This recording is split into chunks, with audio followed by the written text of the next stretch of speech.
Maraming salamat, Noel. Magandang umaga sa inyong lahat, mga kasamang naglilingkod sa Barangay Magulas. Hello! Hello! Malakas na naman. Medyo pinilit kong pumasok na dahil nami-miss ko na kayong lahat. Talagang nakaugalian ko na siguro na sa araw-araw natin pagtupad sa ating tungkulin ay nasasapik akong makasamang muli kayo sa loob ng isang buwang mahigit na aking nagpagaling. Ngayon ay may babalita ako sa inyo na okay na ako. Natapos ng lahat.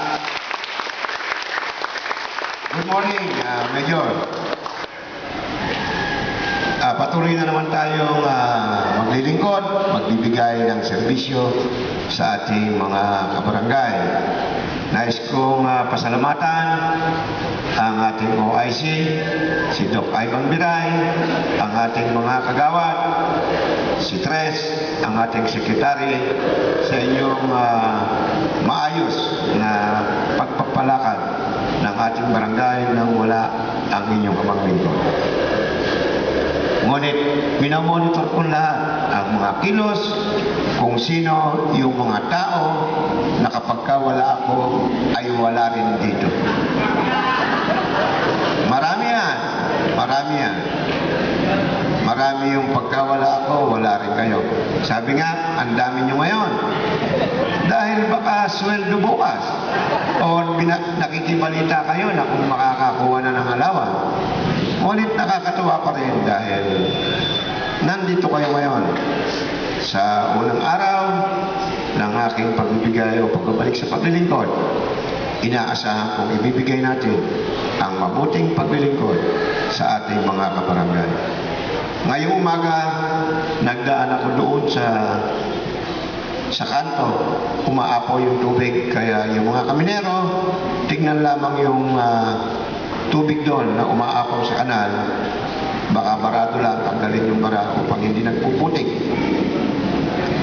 Tayo sana ay maging mapagmasid sa ating barangay.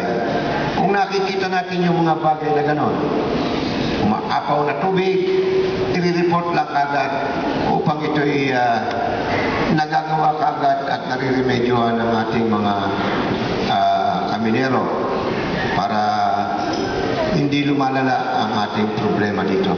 Kaya ngayong umaga, inaatasan ko ang kaminero, pagkatapos itong ating flag ceremony, puntahan lamang yung tinuro kong yun upang mawala yung mga nag-overflow sa kalsada ng tubig.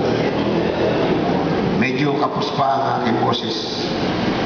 Pinasasalamatan ko kayo sa matagumpay na pagdaraos ng ating soban noong nakaraang Sabado. Nakamonitor din ako noon. Talagang hindi ko lang sinadyang pumunta sapagkat hindi pa ako makapagsasalita ng mahaba. Ang aking boses ay kapos na kapos pa. Sa ngayon nga lang ay parang hinahabol ko pa ang aking hininga dahil sa aking operasyon. Masakit pa na eh. Ngunit talagang sa tawag ng tungkulin, kaya heto na naman tayo.